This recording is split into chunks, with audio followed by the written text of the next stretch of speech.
but to go beyond a little bit, to understand what pushed you to make such a film, and you know, and what were the, you know, the good things, the difficulties, the things that you made you maybe suffer with this film, so that we understand better.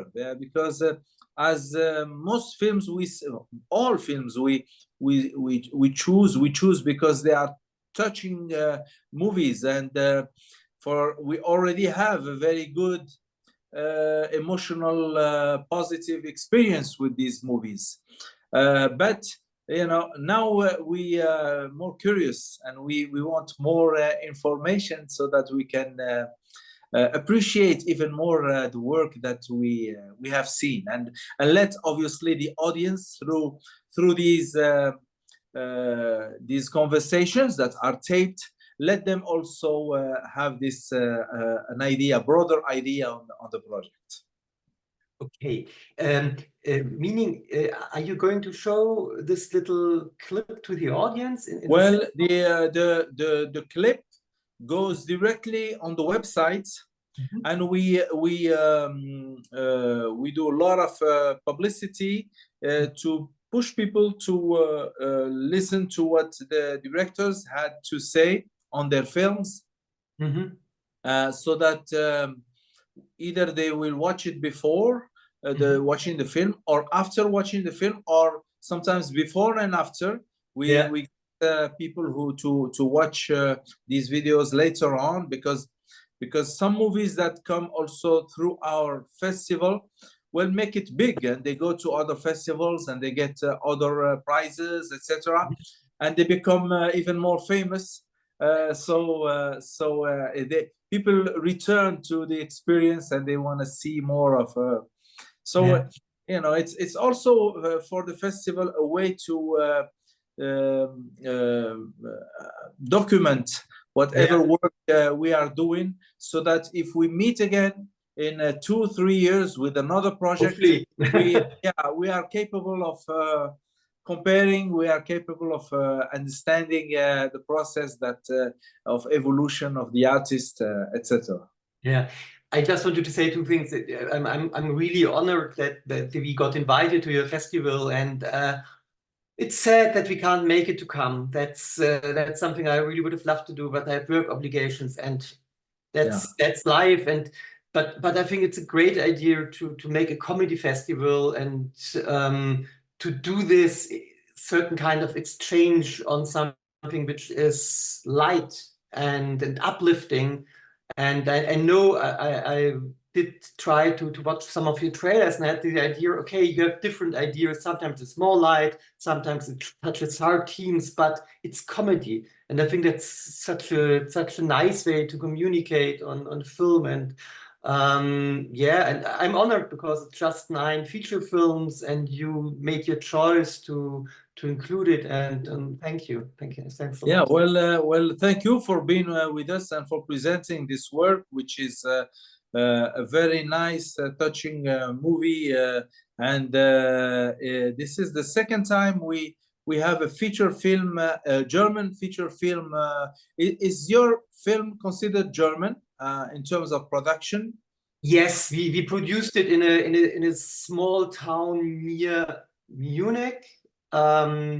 That's about it.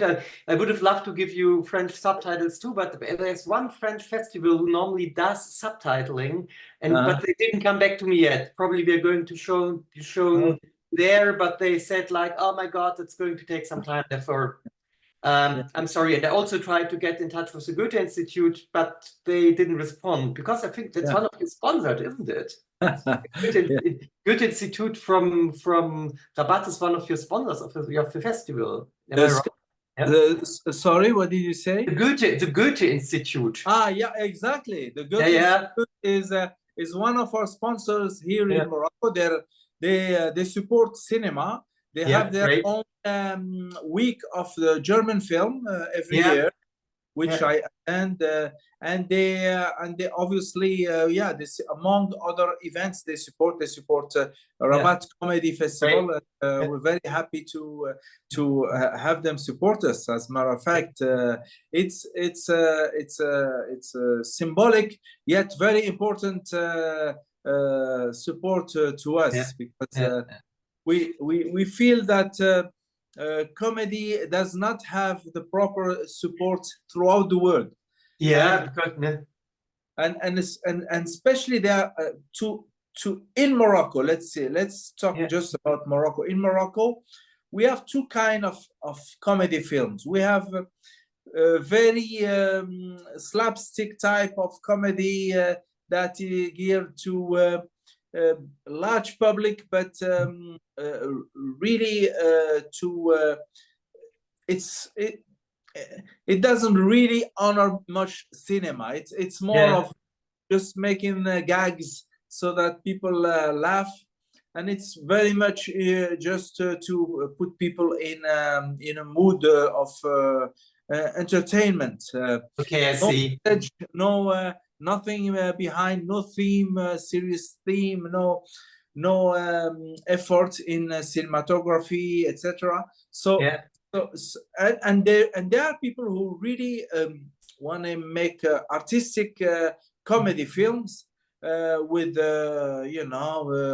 thinking, and a lot of thinking, a lot of ideas, and these are the ones we try to find in Morocco, but also elsewhere, so that we can, because at that level we can maybe show different type of works, and there is ground for comparison. So this is what brought us to this festival in the first place. Exactly. Oh wow! Yes, but I hope that it's okay for you festival that you get English subtitles only. I hope you have an audience who can understand that. Well, most of our audience is English speaking, and because it is an international festival with movies coming from all over the world, we had to put in as a rule to have English subtitles. I see. Here, a lot of people speak French. Quite a few people speak Spanish. But we, if there are French subtitles, we can put them alone. If there aren't, then it's it's fine. No, it's not gonna change much. Right.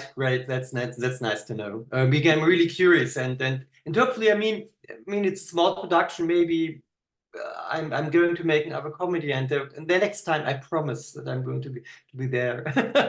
Okay, all right. And it's good. I mean, I watched the films, also this Moroccan film about this woman you put in lately. I had this feeling, I would love to see that. Therefore, if you have any chance to get me a link to that movie, I would like to see that, because which one?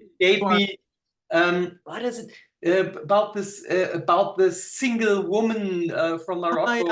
Well, it is a movie that creates polemic here in Morocco. Because it's a very hard movie. It's very very rough on your the images you see, and whatever you hear, her vision of the world, and even the characters are very harsh characters. So you come out of it like really shaken. But I had this feeling this is a different approach to the culture. I know I don't know much about the Moroccan culture, but it's, oh my God, this kind of woman in Morocco, this is something different, and it had a comedy feeling too. I had this feeling, oh my God, it's tough characters, but normally if you can laugh and cry about this kind of character, you get moved, and I think this was very interesting. I had this feeling that this is something I might to see, because there's a different angle on the culture. Well, as a matter of fact, this director, his name is Hisham Al Asri, has a lot of success in Germany. a Yeah, strange my God. Therefore, if you have because he goes to Berlin and he gets prizes, you know, in the Berlin festival because his movies are so you know, they're surreal, and they are very you know, they're dark. Dark, you know, in some aspects, etc. They show dark parts of Morocco, which is a good way to show also the country, because a lot of things they in most societies there are things that are so dark, nobody sees them anymore. Because they're just too dark, you know. It's too painful to look at those things, you know. So people are you know, blindfolded. They would tell you, okay, no, there is no problem there, because they can't see it anymore. And he tries all the time to bring us back to a problem that is in society, but we try to ignore it, you know. Sure. And then he puts it back in front of it, and he says, okay, here it is. which is a nice way also to be as a filmmaker. I mean, it's a filmmaker can be also a militant, trying to bring in front of society some messages that are hard to take, hard to understand, hard to accept. Good. Okay, see. But that's something. I mean, it caught my interest, but I know that normally festivals are more likely to be on the rough side. Therefore, for the bigger festivals, sometimes you have this feeling like, okay, if it creates conflict, a different angle, house figures from a culture, then often festival makers are more like, okay, I would like to get this because to get another view in the world. Exactly. But before we start talking about the movie, I meant to ask you, what is your experience as a movie maker? How did you start in this business, and what has been your path so far? I started in this business. I studied directing at the Hamburg Media School, which is a film directing school in Hamburg. After that, I did some TV work for a series called Die Kinder vom Alstertal, Children of Alstertal. I did one low-budget film, and then I changed angles. I went back into teaching mostly and photographing, and then again I got the thing back that I could make. This is now my second movie as an independent filmmaker, which is partially also fact of my teaching thing, because we teach film crews and actors, and we found out it's best to make something which is interesting for us as makers, and therefore I did this thing, Two is a Magic Number, which was filmed in 200, when was it? 21, it came out on festivals. That was quite successful on smaller festivals. We did win a prize in New York and on some other smaller festivals. And then we decided to make another film like that. And as I did co-wrote it, I said this, okay, let's do another film. This is my recent experience I shared with my producer and my co-writer. And we did this within this course scheme, like we educated film crews and actors, but we did a proper casting process, and then we made this film. But when you say independently produced, you mean you produced it yourself, or you had a producer, small producer? Yes, I did. I had a producer to put together the money, but we did produce it ourselves within this education course scheme. That means we had people who brought, in a way, money, because the film crew brought in money. Every crew maker we educated got money from the state, but it was made with very little money. We had no channel involved, no film fund involved, and so on, and were allowed to do what we wanted. Can you explain to me? I didn't get it. every technician on the movie would bring in money? You mean from his pocket? Yeah, anyway, because the director's assistant was somebody who was on the course, and we sort of educated him to become a director assistant, and technicians also were like on the course, costume department were on the course. There were people from the theater who came to us and said, "You would like to make this film thing," and because they were allowed to be on the course, they brought in money, because that is the way the course was financed, money from the state. Because they did it in between work. In Germany, it's more like that. Filming, film producing and theater stops somewhere around Christmas, and then you have 3 or 4 months time until late April, and then it starts again. And this is the time sometimes people say, now I'm unemployed, I'm going to take on a course because there's no film industry, little theater, and they do this. Yeah. Oh, okay. And it's sort of an alternative way of producing a film. And yeah, and that was our approach. And with the last project, To a Magic Number, we got a sort of world distribution for VOD, for Amazon Prime and so on. And therefore, I'm quite positive that we will get another distributor for VOD with this production. But mainly, it's interesting to see, can you make something with little money, because which might attract an audience, especially festivals. Yeah. Last time it worked out. This time we have other festivals on the list. Yeah, not big ones, but okay ones. I'm going to London next weekend to the Romford Film Festival, which is international festival in London, and we'll see. And this is interesting how a comedy works, because comedies normally are not that festival type of film. Yeah, we are fighting to give it its real place. Yes. Because I feel, and a lot of people feel, that it does not have among festivals, or the festival community does not have its the place it deserves. The comedy genre is the second genre, the most appreciated by audiences throughout the world. Yeah. Yet in most festivals, they would not select comedies because they feel it's too light, just entertainment. And when a lot of comedy films are very, very deep, very well thought, and very well made. Yeah. In Germany, it's always like we have one film made around 2003, Goodbye Lenin. I don't know if you know that. That's one of my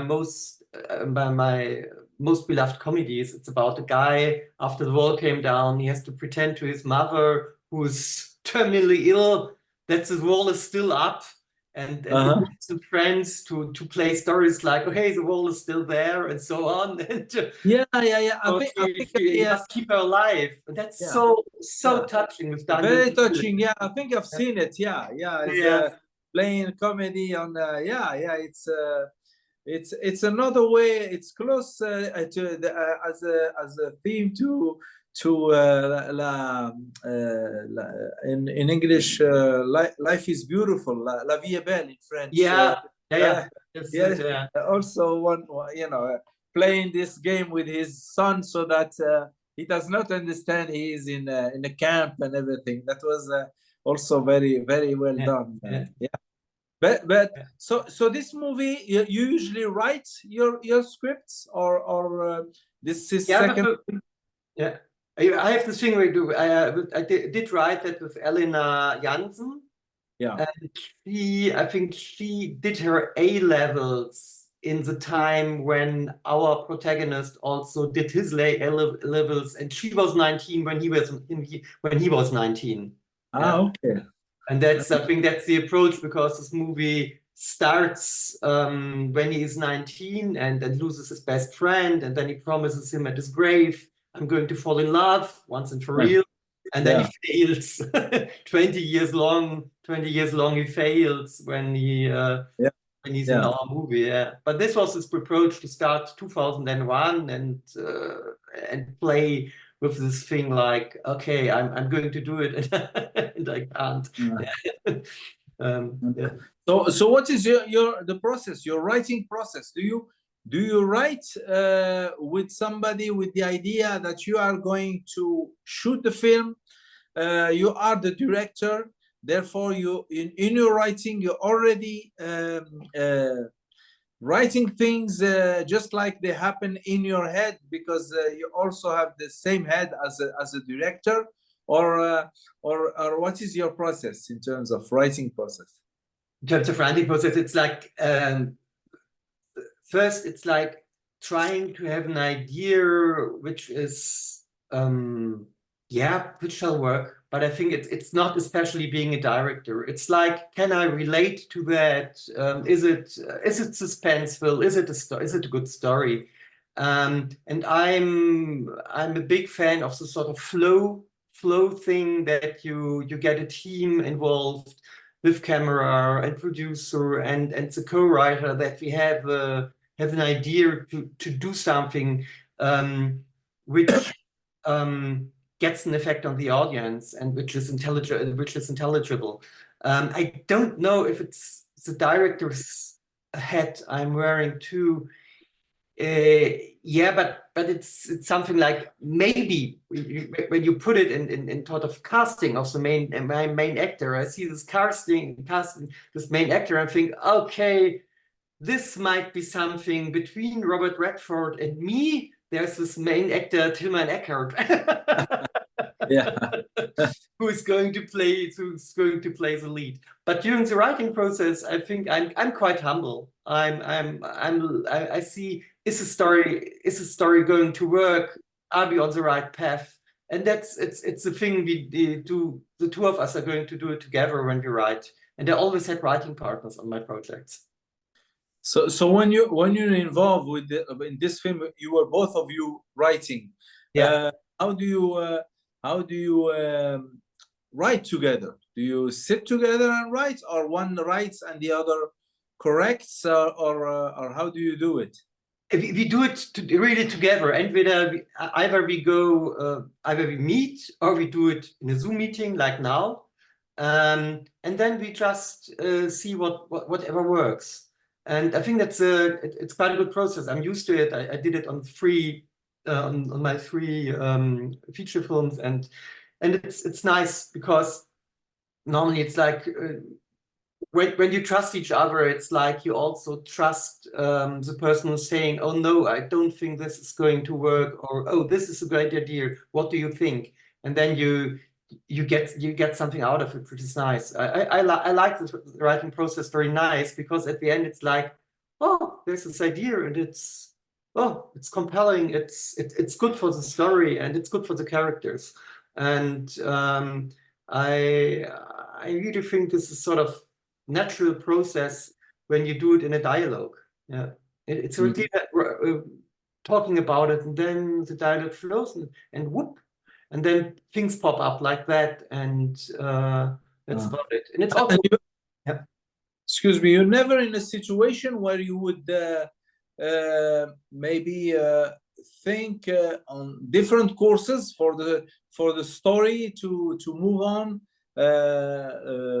Maybe 2 options, crossroad. Shall we go this way or that way? And sure, but first it's like, I think what you have to find in the beginning is something. You have to find characters 2 people can relate to. And when you have the characters 2 people can relate to, then it's easier, because they start walking through the movie and start behaving and doing things. And I think then it's easier, because you can say, no, I think he's not going to do that, or she would not respond like that, but try this. Do you think? And then it's easy. And I think you need the kind of person you can relate to, that you trust each other's instinct to find the best way for doing this. And I've got experiences. Sometimes, like when you can't relate with the people you are writing with, you should not write together.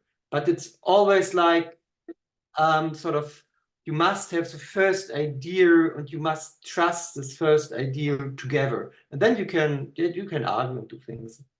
Yeah.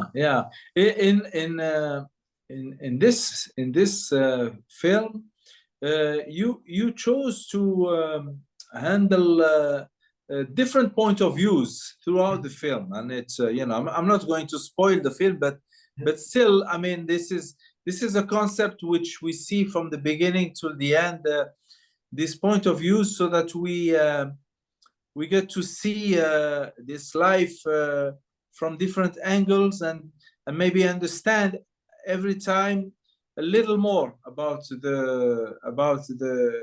the main character, but also not only the main characters, but also the other characters, because when you decide to speak from the point of view of a character, you usually get very close to that character. We know much more about that character you choose at one point during 15 or 20 minutes, where we are going to be with that character as the person who's giving us her point of view.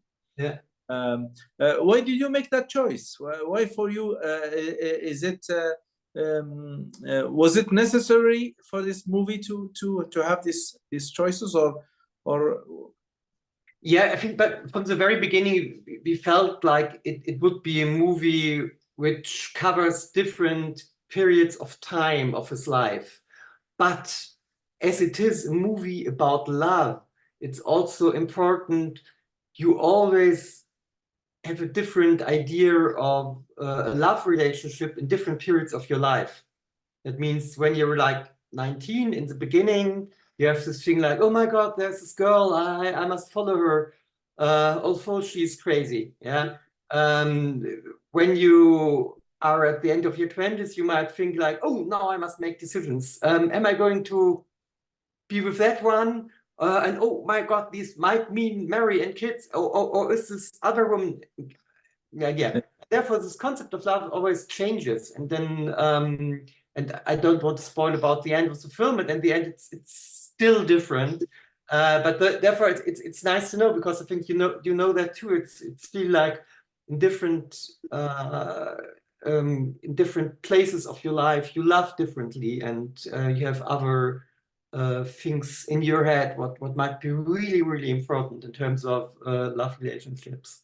Well, as a matter of fact, the one clear message is that in life we get to know so many different types of loves, and then this idea goes head to head against the traditional idea of love, one love for life, and obviously it doesn't happen, but still a lot of people think that way. They still think, oh well, it didn't happen because that wasn't the right person, and then but the principle is good.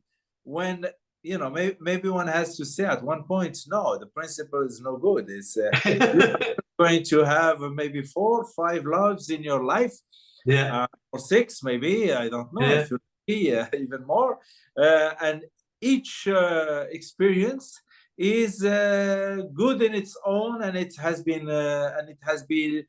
to be valued on its own, not in compared to any other experience, and certainly not saying this is better than that, because as I say, it depends on your age, it depends on your situation, it depends on the conditions of life, so many things. And also I think the film, it depends how much is he able to take over a responsibility for his life. I think it's really for his, am I going to be responsible? Am I going to meet this person, which is really great, but do I take the responsibility for being with her or with him? And this is something which gets asked too, like, okay, and am I going to be honest to get it? Am I going to cheat to get it? And this is something which follows him for the whole film, and therefore we sort of, and the idea is like that we have this thing, is this date is really going to be important, it's really going to be the one, and then and then it's again 10 years later.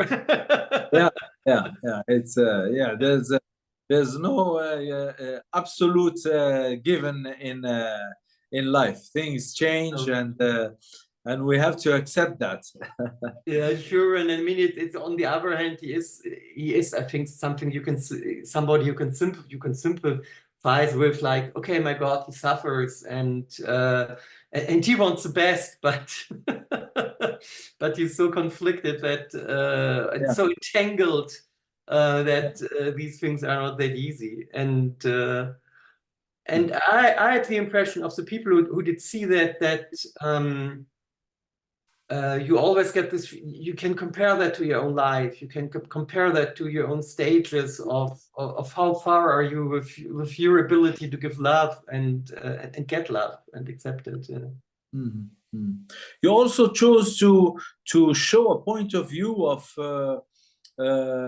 and it was a bit misleading up to a point of a person that was there or wasn't there. I mean, we were kind of wondering what is happening there, but you kept it that way. It's a kind of mystery fantasy type of showing that when it comes to emotion and communicating emotion and thinking about emotions, then you know, the dreams can be part of reality, reality can be part of dreams, and then it's a mix that lets us float in situations with people who may not be there, yet we feel their presence more than people who are there,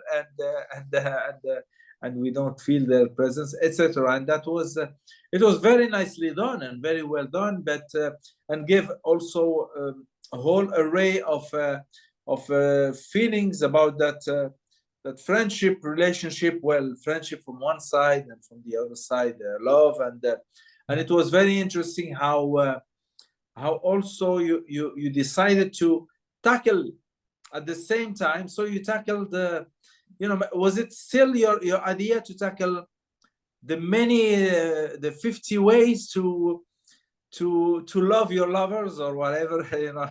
It's like the song, you know, 50 ways to leave your lover, but now it's 50 ways to love your lover.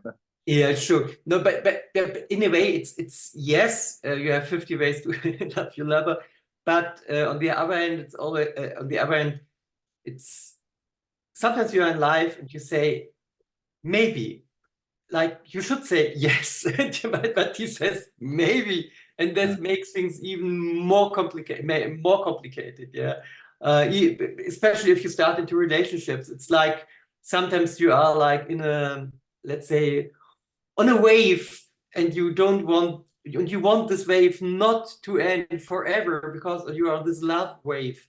But sometimes it's like you don't know, and that's what I wanted to say. Like I would love to, but maybe.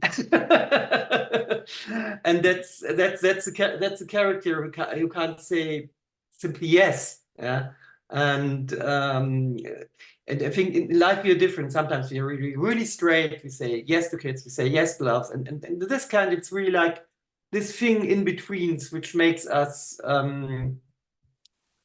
tick. Like, oh my God, maybe I could still say something else. And this is a conflict of life. You carry on when you make decisions, when you commit, and he has got the problem that he has problems to commit. Yeah, and so so the maybe situation is true that so many people are familiar with it. So many relationships broke down because of that maybe attitude from one part. When the other part was expecting commitment, and you know, people would say, well, if it's meant to happen, it will happen. So now just let's stay on the maybe thing, and then it usually leads you to you know, to the collapse of a relationship. Sure. I mean, it's a healthy thing that you question relations, behaviors, how your partner is. but in this case, it was really our goal to say, like, okay, if you have a character like that he's always like attracted, but can't commit, that might be interesting, because we are sort of we know, oh my God, it was like somewhere in my life at the same, when I had the same experience, and it's awful, and you know that, because life isn't that easy that you can say, like, okay, it's not like in the film where you meet the woman of your life and then it's like, okay, fade out, happy end, and so on. It's not like that at all. Yeah, you're right. So you once you've written the script, you moved on, you found the means to produce it, and then you shot it as a director. How long does it take you to make this film, and how was the process? Yeah, in the beginning, we felt like maybe this is going to be something like a series. We had the concept for the whole film and the partially written script. And then we had this, I told you it was written on a course about filmmaking. It was shot about a course on filmmaking. And we did it within 2 courses, 1 year and the other year. The first year, we shot about half of the film, had the concept for more. And then they did the second thing. But first we did the casting with people who are young and not that experienced, and who were like hungry of getting this kind of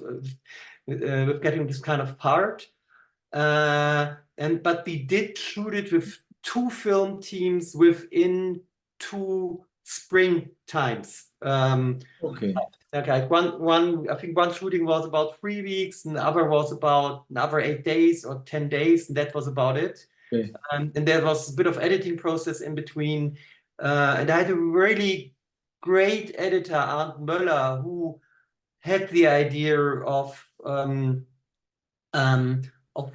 getting the interviews with the woman who sort of questioned Anton and his life, and that was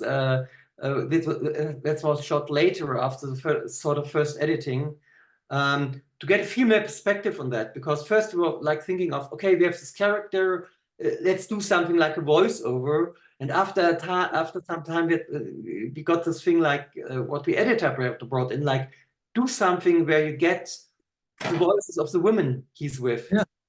And because that's different, and also surprising, because those are the different point of views that shade lights differently. From one.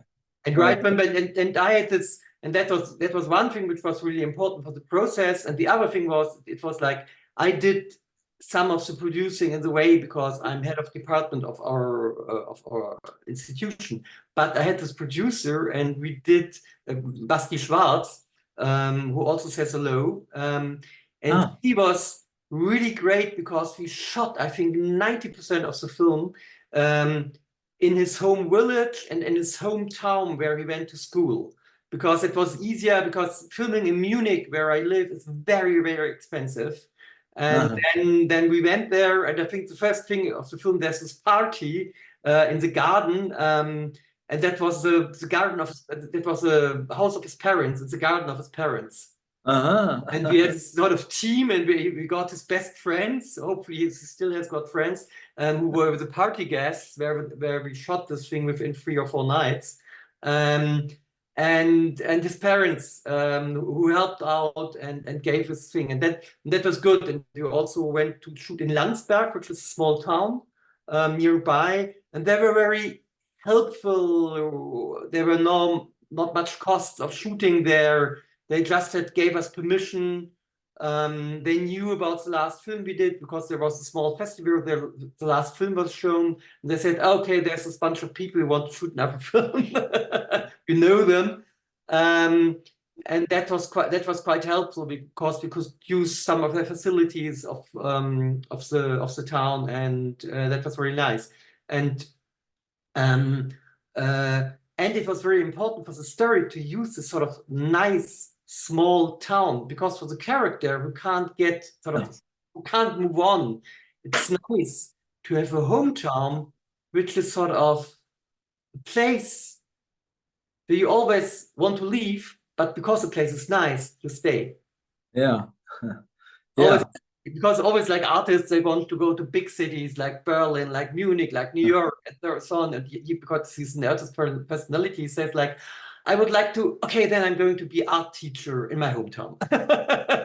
And he has problems to leave because it's nice. And therefore it was good to have a sort of hometown where you feel like it's built about 400 years ago, and so people might be okay there, then you live there. And that was the feeling which I got from the town Landsberg. And that was like feeling, I think we had this thing in mind when we did write it, because we know there's this kind of producer who's got his sort of connections there, and therefore if he write this, we might film there too. What was your experience probably came into this movie, into a life experience into this movie, I suppose. A bit. But the way you talk about it and the way you express it it's almost saying me that you are also inspired by maybe your own life, your own maybe experience, which happens to all of us, but maybe only it's close now in terms of experience to what we see. Is that a rewarding process when you dive into your own experiences, fears, whatever emotional turmoil you may have lived, to then again put it back on screen in images, in is it what is the feeling, what is the intention? I mean the intention is like when you experience things in life, it always gives you a feeling about a certain period. And when you had this far behind you, you might be so clever to see this is the real thing which happened to me, which this is something I could make a story out of. And when you're in the situations, normally you are lost when you're in a love thing like that, and you can't write a story about it. But to me, it was told like that maybe things happened in my life, where I had this feeling like I could have committed or run away a bit more decisively. And at the end, I mean, this is something which the cherishes, is at the end, it's most important what you're going to give to the people you live with, and your family and your kids. And sometimes it's hard because it's not that easy when you live in different relationships. And but I think what I really like to see like that, when I do have an 18-year-old daughter who liked the film, of course, because the daughter of the protagonist is going to play a role in the later part of the film. And I do have friends who said, okay, oh my God, there are four women in the film. I know 3 of them. Friends of them were that yet. But on the other hand, it's really like you take an aspect of characters you really liked, really affected your life, and try to put it in the story, but it's just a part of them. And then maybe the character in the film is going to do something else. But it's nice when you have specific experiences of your life in the writing, and you are able to sort of dive in and make it part of the story. You might tell something. You might tell something only you can know, when you're able to relate that to a certain kind of feeling everybody can. So now that you've done this movie, where are you headed professionally? Are you already thinking of your next step in terms of film making, or are you now pausing and trying to have the feedback of this movie before you move ahead with your project? I mean, I don't know if this kind of movie making is going to be the thing for the rest of my life, but I'm really determined this is the second film of a trilogy about love. And I'm going to make another film which is going to be about love with a father and daughter relationship, because now I have covered love relationships, and now you have to see what is it about family relationships, and this is this is going to be the third part. I don't know.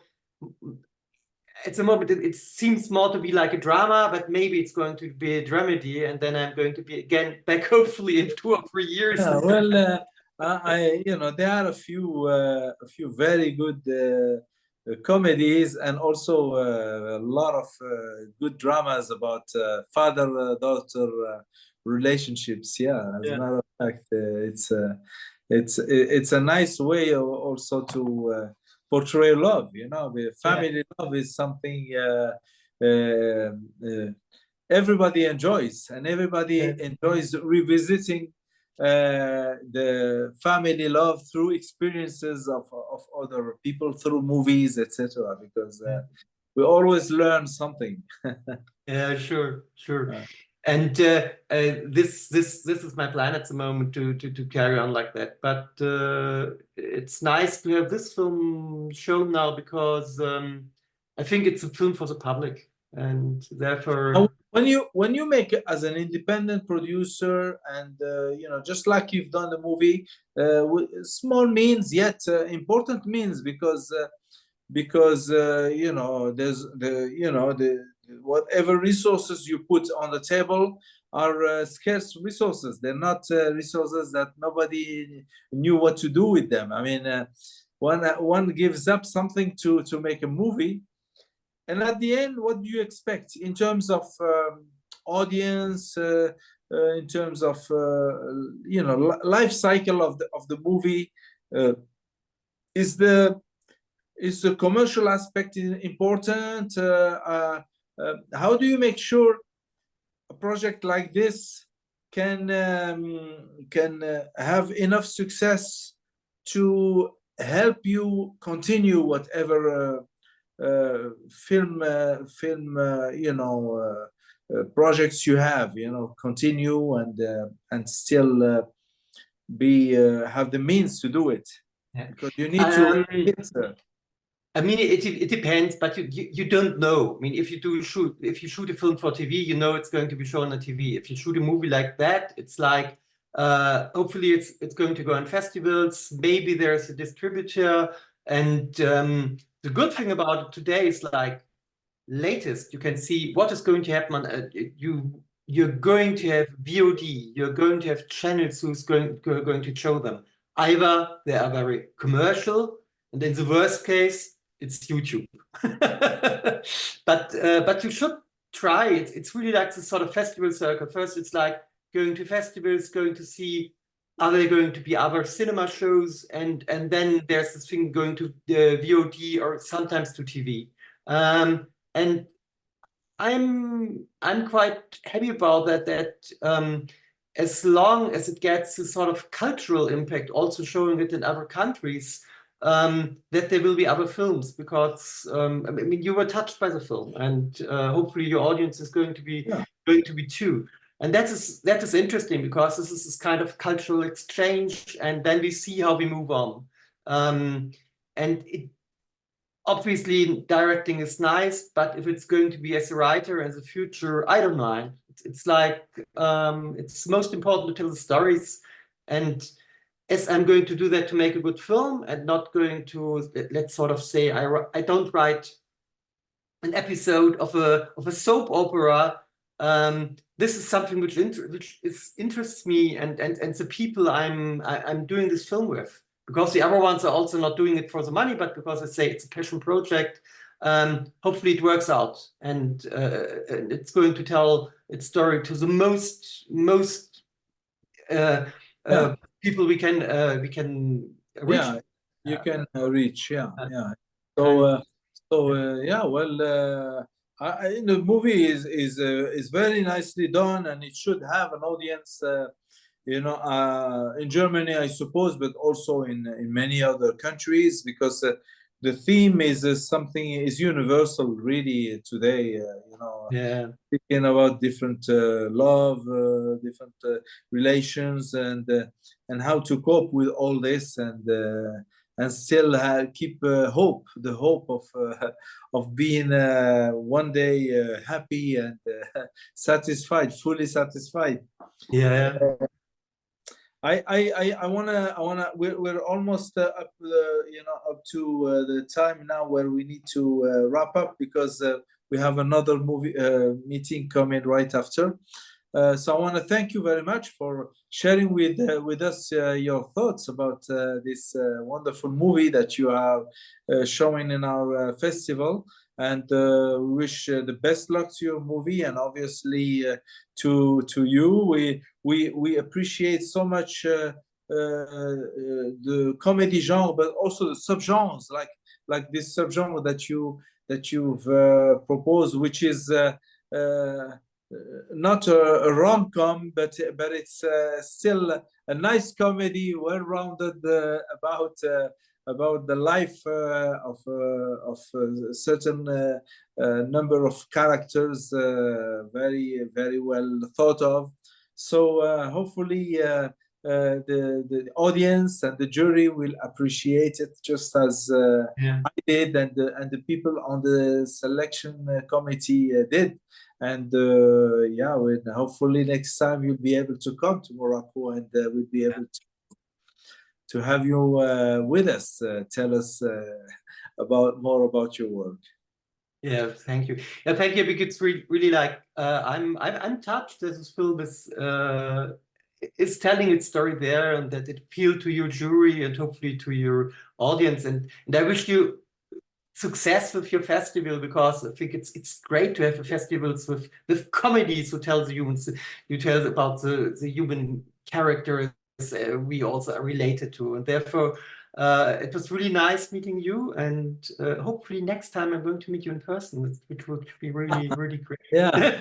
and I hope you all the best. Lots of people who are going to see your shows at the festivals. Yeah. Well, thank you so much, and please follow with us the festival, and hopefully we'll be able to announce some good results, and whatever. It's already all the movies selected really deserve the best praise for what we saw, because they're all so different, and they're all so nicely done. But really, the jury is going to be up to him to make the selections. But to us, they're all good, very good work. Yeah, thank you. Thanks a lot, and I hope you have a really good time with your festival, and hope to. And if you have any sort of responses, write me an email. Let me know. Okay. And obviously, we all want to win, filmmakers as we are. Yeah, we will. But all right. Well, take care. Again. Thank you again. Bye bye now. Take care. Bye bye now. Take care. Bye bye.